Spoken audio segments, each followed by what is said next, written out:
l'homme sans visage tente d'arracher à Maxime de Borrego le secret du trésor des Templiers. Mais le vieil historien, torturé, meurt sans parler. Le lendemain, grâce à la complicité du domestique Albert, le bandit revient sur les lieux de son crime en se faisant passer pour Paul de Borrego, le neveu de sa victime. Mais l'arrivée inopinée du vrai Paul de Borrego met fin à la mascarade. Après avoir enfermé Paul de Borrego, le commissaire Sorbier, l'inspecteur Péclet et le domestique Albert dans une pièce envahie de gaz toxiques, l'homme sans visage réussit à s'échapper. Paul, les policiers et le domestique Albert sont sauvés in extremis. Cependant, le chapitre majeur de la société secrète des Templiers, qui, depuis des siècles, veille jalousement sur le trésor, jure de venger la mort de son grand sénéchal Maxime de Borrego et déclare la guerre à son assassin. Le domestique Albert est arrêté et inculpé de complicité de meurtre.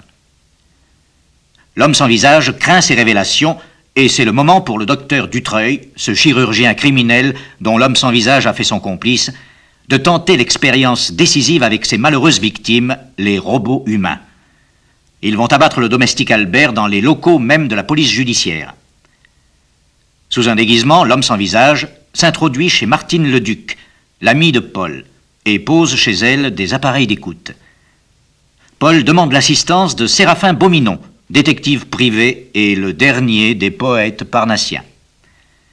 À peine arrivé chez Martine, Séraphin neutralise, bien involontairement, les appareils d'écoute posés par l'homme sans visage qui cherche à surprendre l'important secret que Paul s'apprête à révéler. Un secret de la plus haute importance. Une seconde, s'il vous plaît. Vous trouvez pas que... il fait très chaud ici, non? Oh, enlevez votre veste et asseyez-vous. Oh, merci.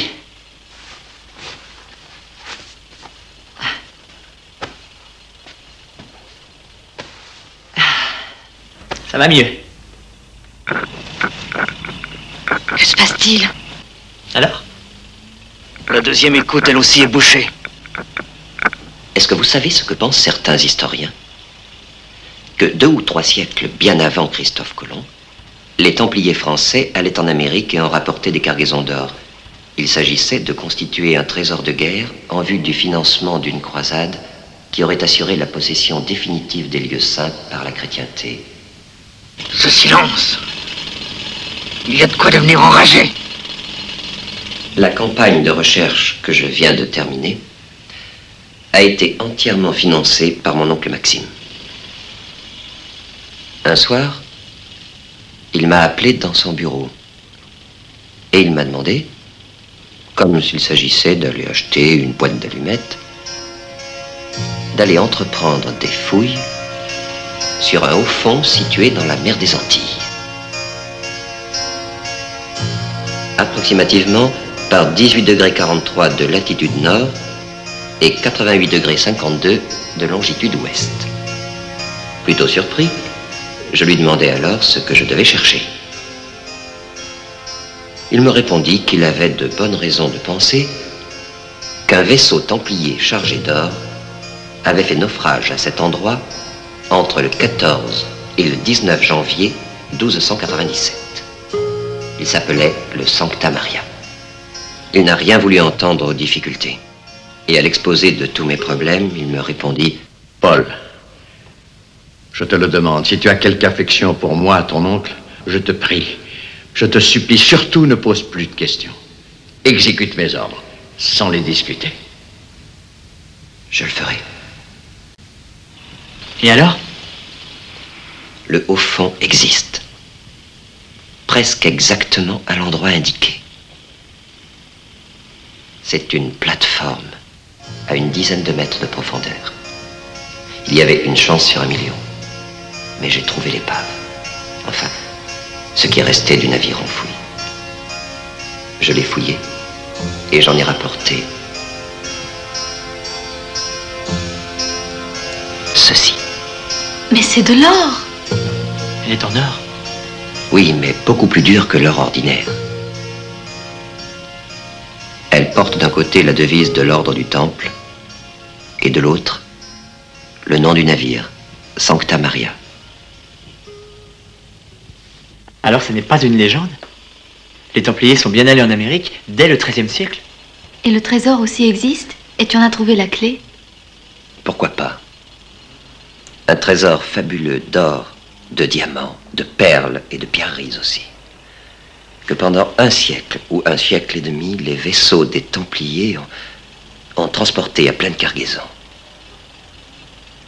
Et qui dort depuis plus de 700 ans. Quand il jette en dansant son bruit vif et moqueur, ce monde rayonnant de métal et de pierre me ravit en extase. Et j'aime à la fureur les choses où le son se mêle à la lumière. Eh, c'est pas mal. Vous êtes en progrès.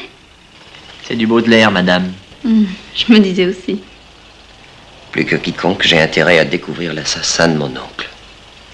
Qui a bien failli m'avoir moi aussi si je n'avais pas eu autant de chance. Comment ça? Oui, on a voulu m'enlever tout à l'heure dans un taxi robot. Un taxi robot? Oui, on vous expliquera après. Martine, est-ce que je peux te confier la clé? Oui, naturellement. Je vais avoir besoin de vous, Séraphin, pour cette enquête. Et de plus, comme garde du corps, peut-être. Enfin, j'en ai peur. Ok, boss. Je débute quand? Eh bien, le plus vite possible. D'abord, nous commencerons par remettre de l'ordre dans la bibliothèque de mon oncle. Et puis, nous essaierons de savoir si rien d'autre n'a été volé en dehors de ce ciboire. À vos ordres. Il faudra, bien qu'il m'en répugne, fouiller son passé. Oncle Maxime, à ma connaissance, n'a pas eu de vie sentimentale. Mais sa vie de chercheur est pleine d'ombre. Il sera difficile de la percer. Oui. Et pourtant, je crois que c'est là le seul moyen pour faire la lumière sur le mystère qui nous entoure, découvrir la cause de ce crime, et peut-être le... Qu'est-ce qui vous prend, Séraphin? Qu'est-ce qui se passe encore?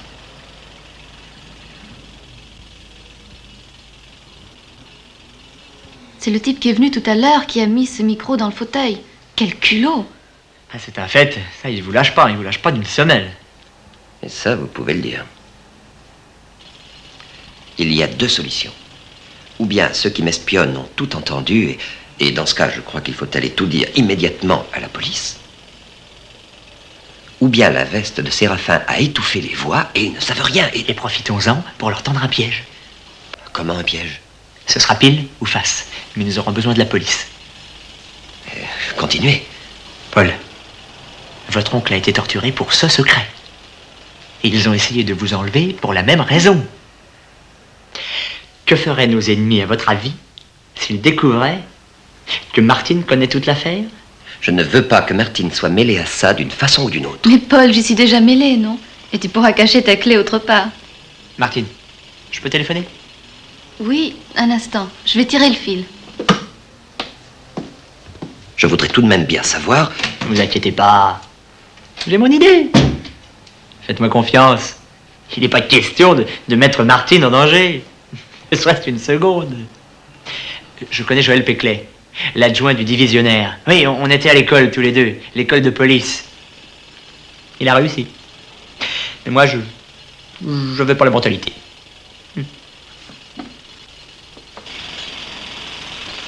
Nous perdons un temps précieux. Ils vont le payer cher. Ouf, j'ai eu Sorbier. Bien. C'est à nous maintenant. Et tâchez d'être naturel. Prêt?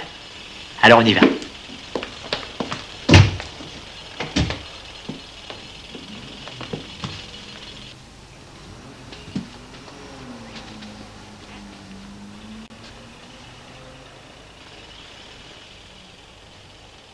Une ou deux petites phrases juste avant. Ça fait toujours beaucoup plus vrai. Très naturel. Mais tu ne te rends pas compte. J'ai cette collection de maillots de bain à finir. J'ai aussi une commande de cachemire. Et après, ce sera la collection d'hiver.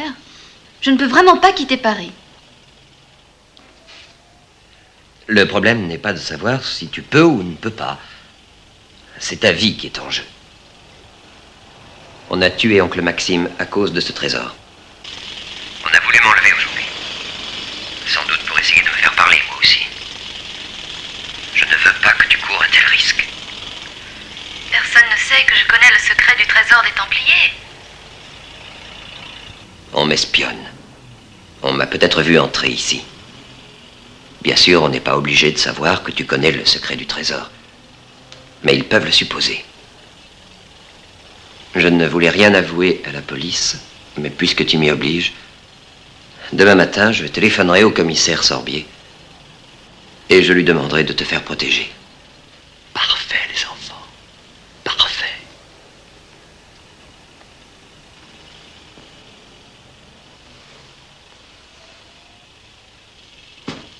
Je serais curieux de savoir s'ils nous croiront. Moi aussi.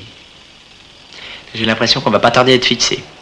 Nous allons enlever cette Martine Leduc. Et si c'était un piège? Nous prendrons nos précautions. Cela va de soi. Mais, même si par hasard elle ne sait rien, cette charmante demoiselle nous sera utile. Je suis certain que ce Paul de Borrego connaît beaucoup de choses. Je suis prêt à parier qu'il désirera retrouver sa petite amie, et vivante, en échange des renseignements qu'il détient. Le souvenir de son oncle le rendra compréhensif.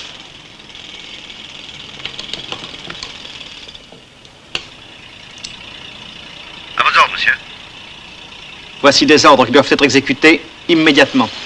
Je répète, immédiatement. Disposition pour la mise en place du plan 57. Je répète, plan 57. Zone opérationnelle, rue Alfred de Bonsecours. Je répète, rue Alfred de Bonsecours. Surveillance de l'immeuble numéro 40 et de Martine Leduc qui y habite au 6e, la porte de gauche. Cheveux noirs, les yeux noirs. Eh ben, c'est à toi de jouer.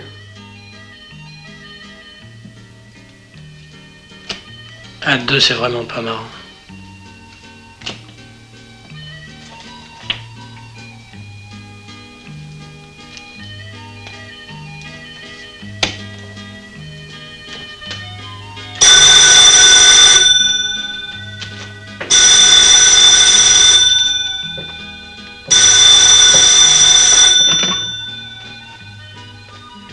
Ouais. Ouais.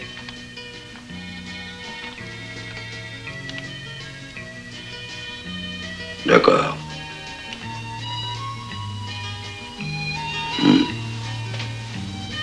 Salut.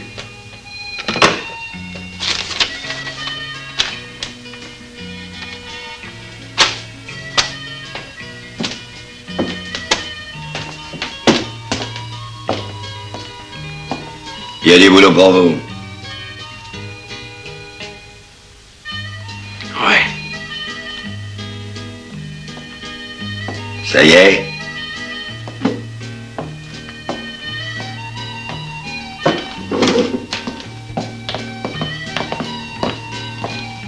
Les tournées, c'est sur ton compte, la putaille?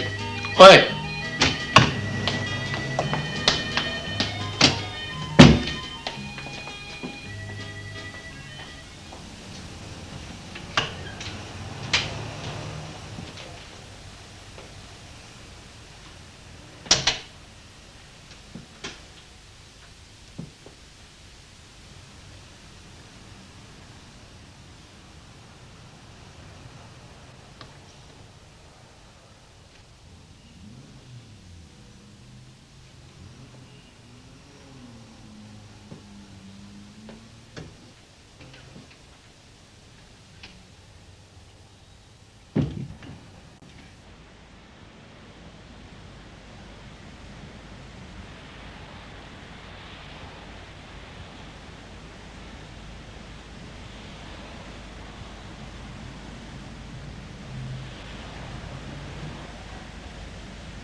On arrive.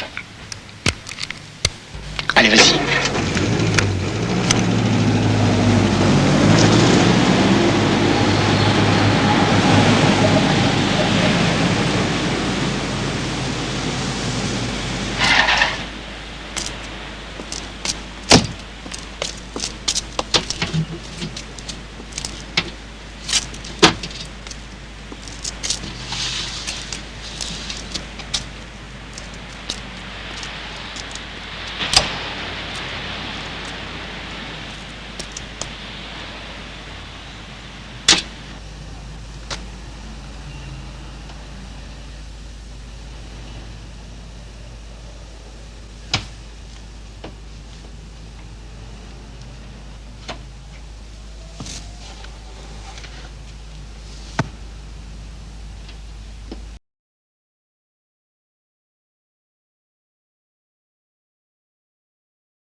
Vite, ouvrez. La clé, vite, donnez-moi la clé, vite. Alors, la clé, vite, il faut me laisser la clé. Ah oui? Non, je l'ai pas. Grouillez-vous, idiot.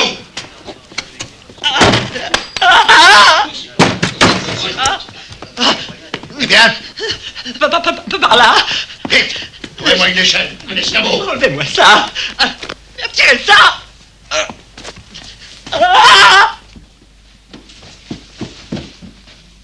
Un escabeau, allez, vite. Delphin est mort, patron. Nom de Dieu, ils vont me payer ça. Alors, vous me le trouvez, cet escabeau, oui ou non?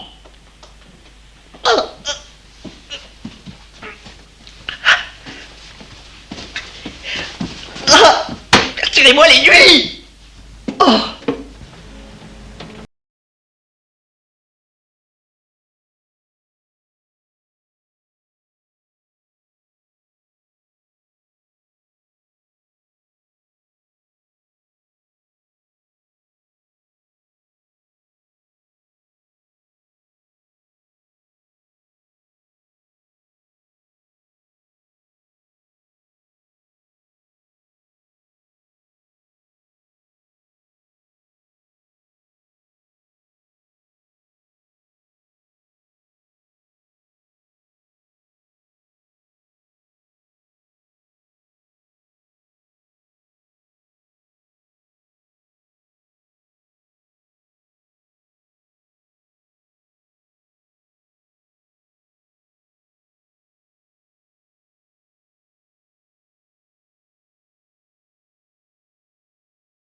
N'ayez pas peur, nous sommes de la police. Quelqu'un est entré ici? Oui, un homme noir. Il a ouvert la porte et il est parti par là.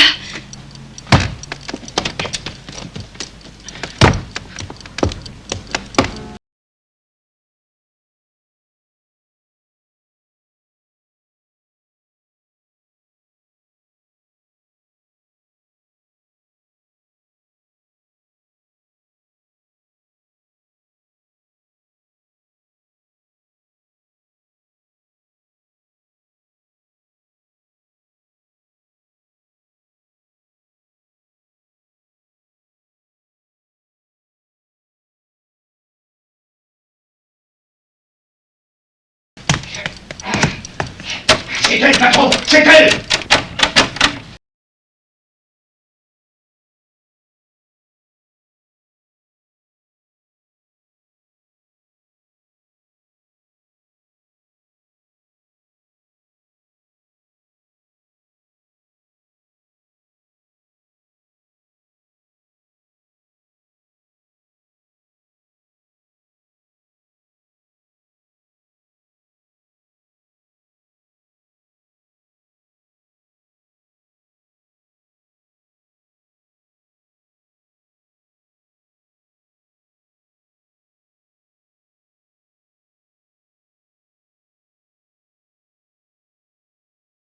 SOS. Tenez prêt le dispositif. SOS. Tenez prêt le dispositif. Les policiers me coupent la retraite. Je descends par l'atelier. Bien reçu.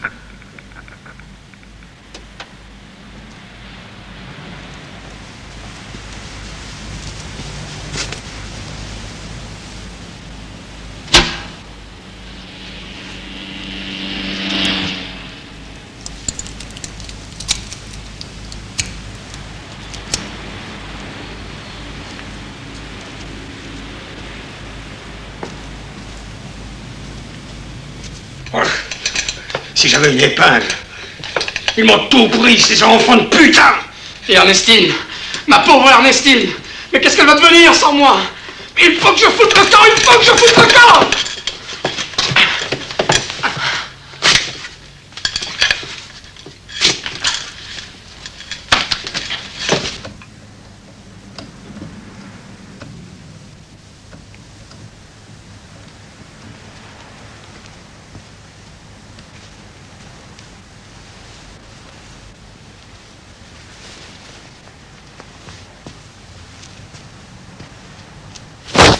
À moi!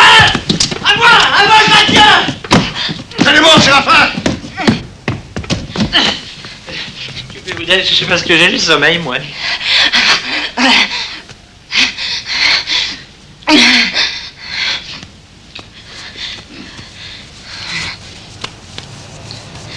Oh, qu'est-ce que c'est? Une belle sarbacane, hein? Finis de rire, belle garce.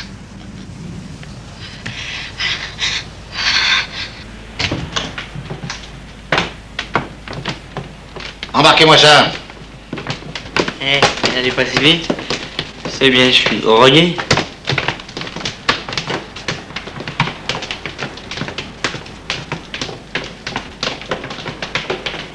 Mais qui sont ces nouveaux voisins?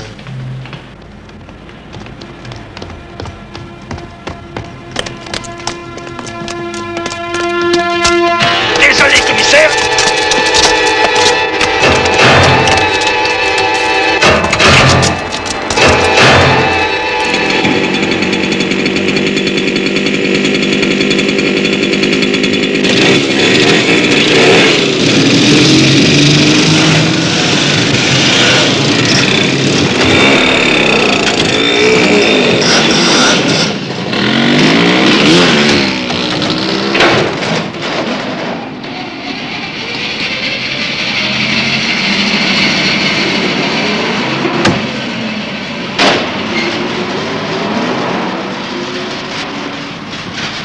Et tes gants? Je les ai perdus quand j'ai voulu retirer les menottes. Imbécile! Ah!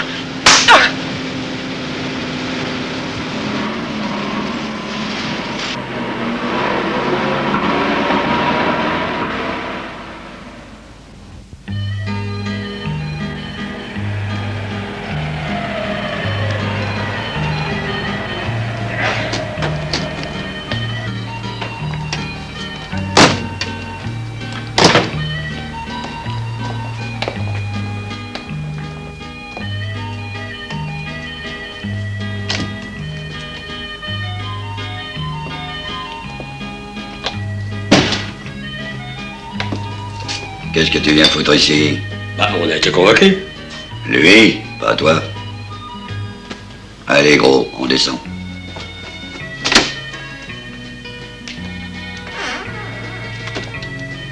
C'est une entourloupe? C'est un ordre. Si c'est un galop, tant pis pour tes zigues. J'aime mieux t'affranchir tout de suite. Si on m'appelle la futaille, c'est pas parce que je suis gros. C'est parce que je suis futé. Ouais, c'est toi qui le dis. Allez, descends. Minute! On n'est pas au charbon, non?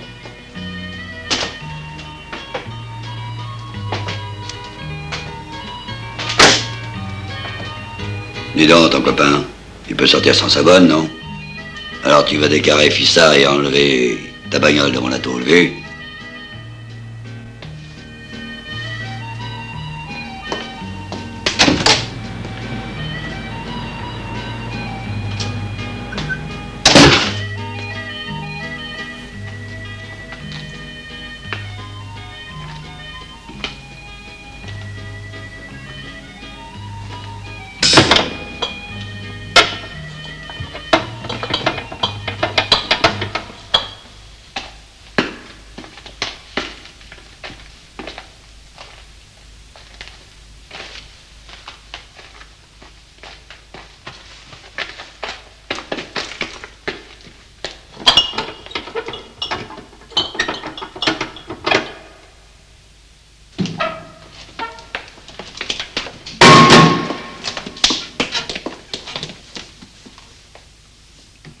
Qu'est-ce que vous me voulez?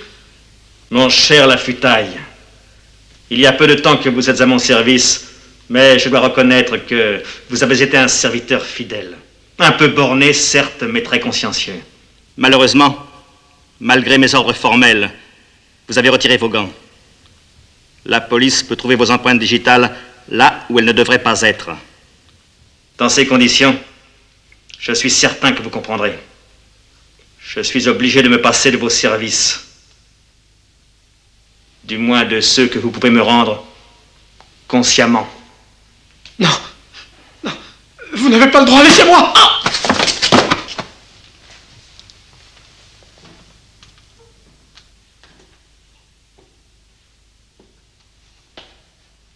Cet homme est à vous, docteur.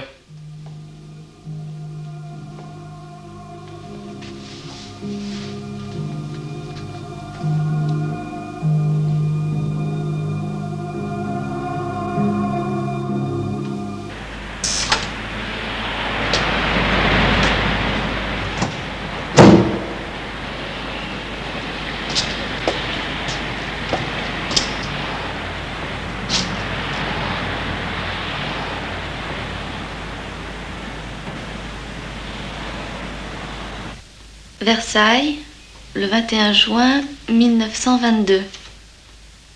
Mon amour, je ne veux ni récriminer, ni t'importuner. Puisque tu me dis dans ta dernière lettre, et j'ai pleuré en la lisant, que ta décision est irrévocable, quoi qu'il doive nous en coûter à l'un et à l'autre. Mathilde.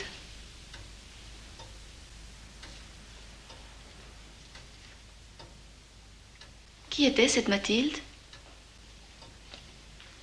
Je ne sais pas. Oncle Maxime ne m'en a jamais parlé. Et de plus, j'ignorais l'existence de ces lettres. Qu'en pense la police, à ton avis? Oh, rien. C'est une histoire qui remonte à plus de 50 ans.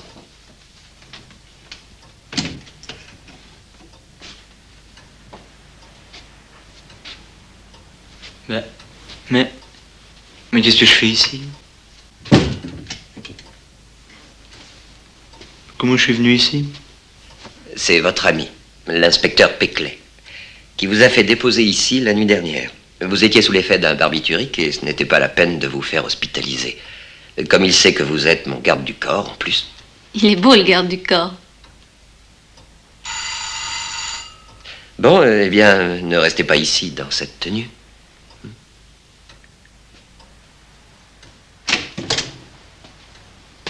La cuisine est là.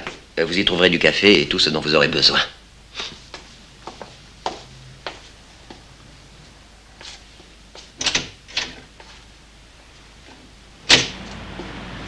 Paul, mon cher Paul, il n'a pas changé depuis le temps. C'est vraiment extraordinaire. Ah, mon pauvre petit. Quel malheur, n'est-ce pas? Excusez-moi, monsieur, mais... Quoi, tu ne me reconnais pas? Oh, c'est vrai, il y a tellement longtemps, mon petit. Petri, Louis Petri. Oh, excusez-moi, professeur, j'étais si loin de penser à vous. Bien sûr, bien sûr. Ah, tu étais jusqu'un adolescent quand je venais ici travailler avec ton cher oncle à notre livre sur les origines de l'ordre du Temple. Plus de 20 ans déjà. J'ai dû tellement changer. Mon Dieu, quel massacre! C'est incroyable, mais c'est du vandalisme. Je vous présente mademoiselle Leduc, le professeur Petri. Enchantée. C'est vraiment incroyable. Cet individu devait être un détraqué. Asseyez-vous, je vous en prie.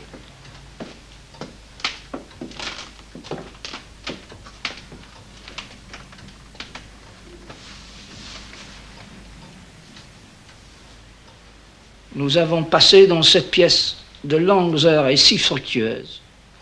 Je crois que personne connaissait les Templiers mieux que ton oncle. Je pense même qu'il en savait plus qu'il n'a jamais voulu l'admettre. Nous nous sommes perdus de vue après que le livre fut publié. Nous nous écrivons de temps en temps. Je vous remercie de votre visite, monsieur le professeur. Elle me touche profondément. Oh, je suis pas venu uniquement pour l'enterrement demain. Mais... Oh, mon petit, à mon âge, on est dispensé de visites de condoléances.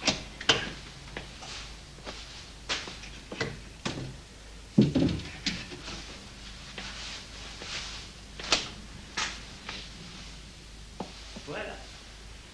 Je serai franc et direct. Je suis venu pour acheter tout ça. Quoi? Vous voulez acheter la bibliothèque d'oncle Maxime? Les armes aussi. Les objets. Tout ce qui a rapport aux Templiers et à leur époque. Je ne suis pas riche, tu le sais très bien, mais j'ai tout de même une petite fortune et je pourrais te payer en plusieurs fois. Tu le sais, j'en ai besoin pour compléter mon ouvrage sur Roncelin de Fosse, chevalier de Provence. Alors, calmez-vous, professeur, ne vous énervez pas. Je n'ai absolument pas l'intention de vendre quoi que ce soit pour l'instant. Vraiment? Mais oui. Oh, mais vous pourrez venir consulter la bibliothèque de mon oncle quand vous le voudrez. Et publier tout ce que bon vous semblera. Oh, merci, mon petit Paul, merci. Cette publication sera le couronnement de ma carrière. Je vous accompagne. Ce seront les preuves apportées à certaines théories que j'avais émises à l'époque. Mes ennemis vont être confondus. Car j'ai des ennemis, tu sais. Ils ne disent rien pour l'instant. Ils n'osent pas. Oh, mais parfois, je les entends rire sur mon passage. Ça m'étonne pas. Merci, mon petit Paul, merci infiniment. Au revoir. Au revoir, professeur. Et encore merci. Au revoir. Au revoir.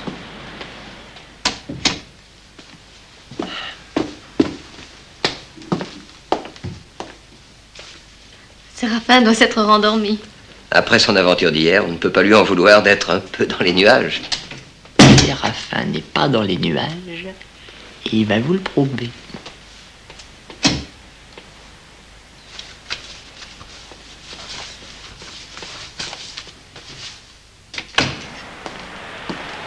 Professeur! Professeur! Moi? Oui. Monsieur de Borrego a encore quelque chose à vous dire. Ah bon?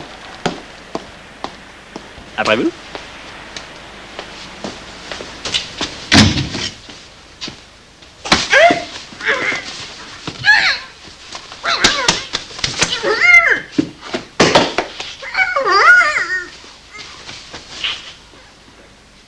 Et maintenant la preuve, la voici.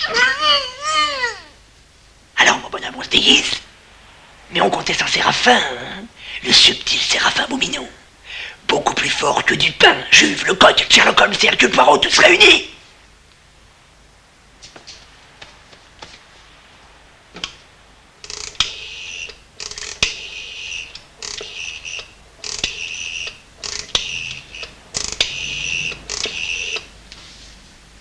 Allô? Allô, police? Je voudrais parler au commissaire Sorbier. Ça va en étonner plus d'un. Absolument aucune trace. aucune empreinte. La rampe a été essuyée et on a frotté dur. Les vaches, ils ont pensé à tout. Et les gants non plus ne nous ont rien appris. Ah, attendez une minute. Je crois que j'en tiens une. Juste dans le coin, près du haut du barreau. Ouais, elle est pas très belle, mais... Commissaire. Oui? On a téléphoné du bureau. Il paraît qu'on a mis la main sur le meurtrier. Qui ça, on? Beauminon. Et il a dit qu'il était seul. Où ça? Chez Borrego. Allons-y.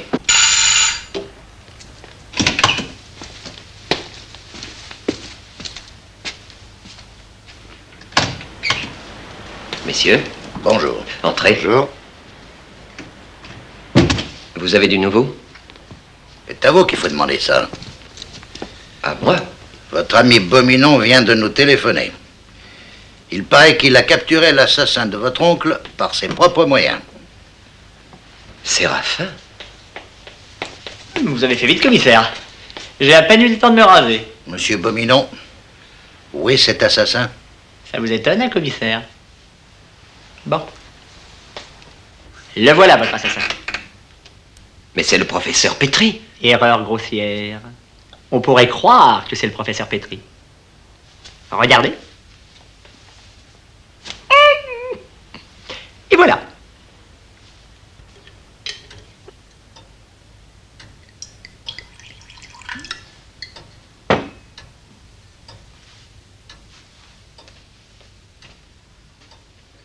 J'ai toujours vu le professeur Petri avec une perruque. On se renseigne avant. J'ai toujours cru que ça ne se voyait pas. Ça ne se voit absolument pas. Mais monsieur Beauminon est très observateur. Bon, vous pouvez vous ficher de moi. Mais quand il a proposé à Paul... Parce que vous écoutez aux portes. C'était tout de même pas si bête. Puisque le meurtrier pouvait pas fouiller ici, il pouvait avoir eu l'idée de revenir pour acheter tout. Et ça rendait plus facile ses recherches. Alors quand j'ai vu qu'il était déguisé... Disguised? Enfin, je voulais dire que vous aviez une perruque. Et... C'était logique, oui ou non? Bon, c'est tout. Lorsque vous exercerez encore votre logique, monsieur Beauminon, ne me dérangez plus. S'attaquer à une célébrité. Pauvre Séraphin. Tu n'as plus aucune chance de recevoir un jour les palmes académiques. Allons-y. Commissaire, attendez. Après tout, l'idée de tendre les pièges n'était pas si mauvaise. Ah, vous voyez? Ah non, pas vous, monsieur Borrego. Accordez-moi une petite minute. Supposons que j'organise à l'hôtel Drouot une vente de tout ce qui est ici. Mais vous m'avez dit... Supposons que nous fassions courir le bruit que certaines des pièces offertes contiennent le secret du trésor des Templiers. Si c'est vraiment cela que recherchait notre assassin, je pense qu'il l'achètera à n'importe quel prix. Il dispose d'énormes moyens financiers. La preuve en est son taxi téléguidé. Je suis certain qu'il se démasquera, d'une façon ou d'une autre. L'ennui dans tout ça, c'est que le meurtrier connaît aussi bien que vous la connaissez la bibliothèque de votre oncle et qu'il n'y a rien trouvé d'intéressant. Mais on pourrait posséder d'autres documents qu'il ne connaît pas. On aurait pu les trouver cachés quelque part à une place qu'il ignorait. Et en fait, où est-ce que vous les trouverez? Je n'en sais rien. On pourrait les fabriquer nous-mêmes. Et vous pensez qu'il tombera dans le panneau? Mais oui, s'ils sont authentifiés par un spécialiste. Mais je ne peux absolument pas m'abaisser de pareilles méthodes. C'est mon honneur professionnel qui est en jeu. Mais pas du tout. Pensez à la célébrité. Dès que le meurtrier sera arrêté, les journaux ne parleront que de votre courage. Quelle merveilleuse publicité pour vous. Vos livres se vendront par milliers. Et votre opinion ne peut être mise en doute. Vous êtes le seul à pouvoir nous aider, professeur. Et vous pourriez même authentifier nos faux. Oui, oui. Oui, les authentifier, oui. Après tout, pourquoi pas? On peut toujours tenter l'aventure. Au point où nous en sommes, pourquoi pas? Pourquoi pas? Mademoiselle, vous pensez vraiment que vous avez besoin de moi? Vous êtes indispensable, professeur. Ben, essayons.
Qu'est-ce que vous faites là, inspecteur? Il arrive que les criminels assistent aux funérailles de leurs victimes, ça c'est déjà vu.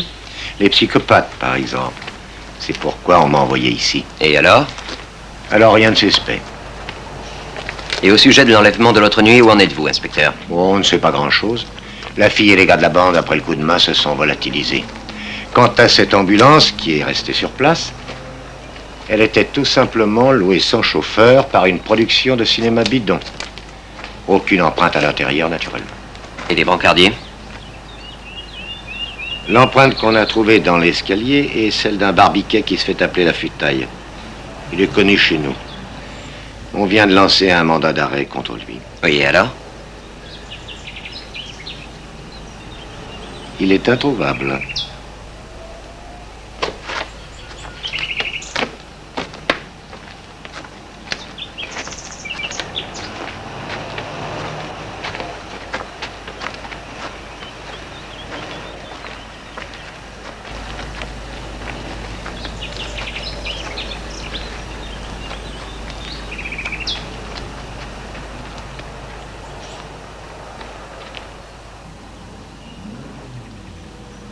Non pour nous, Seigneur, non pour nous, mais pour la gloire de ton nom.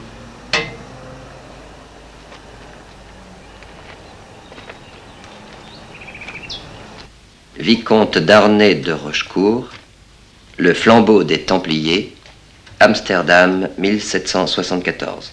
Oh, vous pouvez vendre ça. Je l'ai déjà dans la bibliothèque.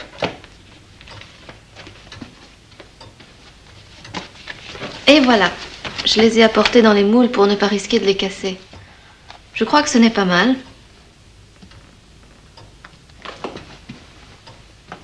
C'est assez fidèle, je crois. Parfait. Parfait. Il faudra naturellement enlever ces grains de plâtre. Et puis vieillir, patiner. Et aussi, pour que ça ait l'air vrai, faire sauter un éclat par-ci par-là. C'est facile. Je n'aurais jamais songé, quand je faisais du modelage aux arts déco, qu'un jour ça me servirait pour prendre un assassin. Je voudrais bien le voir derrière les barreaux, l'ignoble assassin. Oui? L'émission de télévision, monsieur. Merci.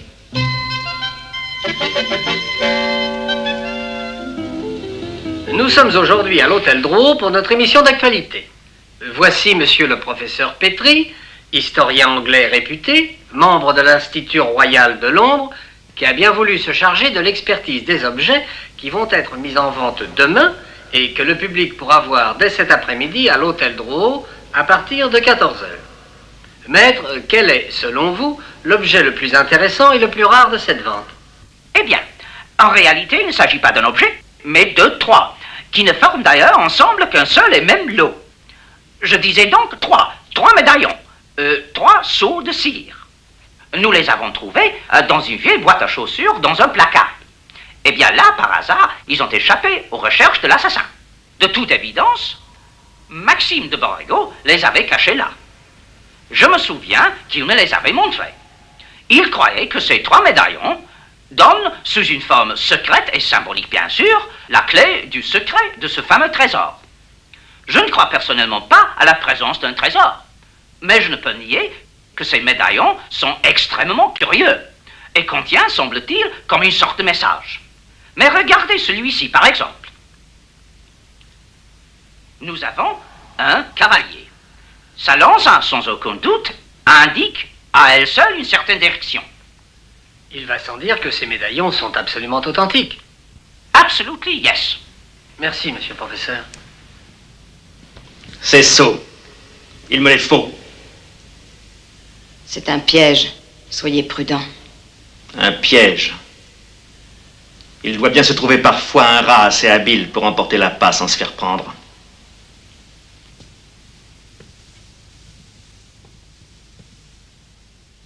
Tous les sujets que vous m'avez confiés ont été opérés.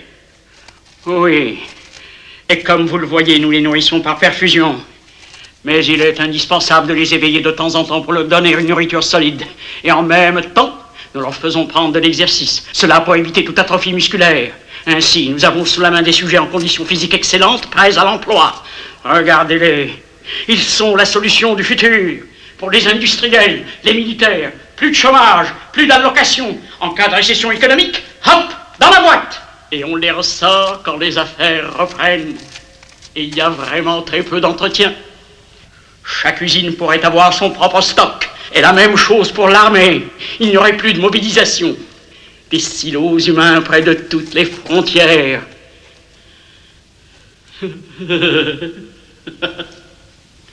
Cela m'amuse quand j'entends les gens dire que l'homme moderne se comporte et vit comme s'il était un robot.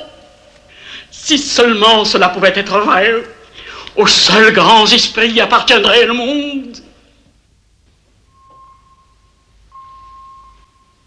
Vous vous souvenez que le sujet, après l'opération, se trouvait être dans un état au-delà de l'hypnose. Cet état, je l'ai nommé proto-hypnose. Le sujet que vous voyez ici en a été tiré à l'aide d'une décharge électrique selon la méthode habituelle. Je lui ai donné un ordre simple. Puis, je l'ai replongé en état proto-hypnotique grâce à une piqûre calmante. À présent, je vais l'éveiller à nouveau. Puis, il va exécuter cet ordre, parce que, et ceci est d'une importance capitale, le sujet conserve pendant la période proto-hypnotique la mémoire des ordres reçus. Pour la même raison, il conserve en période proto-hypnotique une attitude prise sous hypnose simple.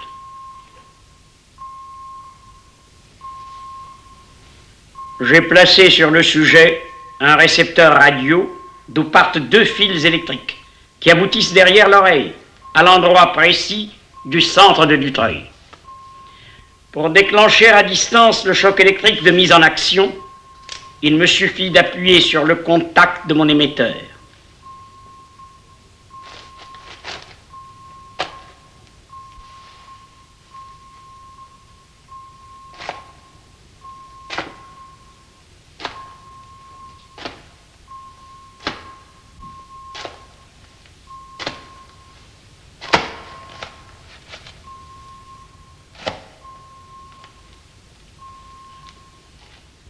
Comme vous pouvez l'imaginer, ce comportement dirigé peut rendre des services appréciables